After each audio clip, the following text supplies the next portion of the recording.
திருவண்ணாமலை. இது வெறும் கல் மற்றும் மண்ணாலான மலை அல்ல. இன்றும் இங்கே நடந்து வரும் 3 மர்மமான அதிசயங்களை பற்றி உங்களுக்கு தெரியுமா? முதல் அதிசயம், 2668 அடி உயர மலை உச்சியில் ஏற்றப்படும் மகா தீபம் 11 நாட்கள் எரிகிறது. 40 கிலோமீட்டர் சுற்றளவிற்கு தெரியும் இந்த தீபம் அண்ட சராசரத்தின் ஜோதி வடிவம். இரண்டாவது அதிசயம், கிரிவலப் பாதையில் சில இடங்களில் திடீரென விபூதி அல்லது மூலிகை மனம் வீசும்.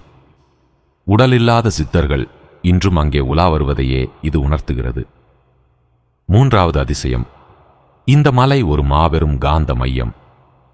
பௌர்ணமி அன்று இங்கே ஈர்ப்பு விசை மாறுபடுவதாக சொல்லப்படுகிறது. அதனால்தான் லட்சக்கணக்கான மக்கள் இங்கே ஈர்க்கப்படுகிறார்கள். இந்த மலைக்கு ஒரு முறை சென்றால் உங்கள் தலையெழுத்தே மாறும் என்பது நம்பிக்கை.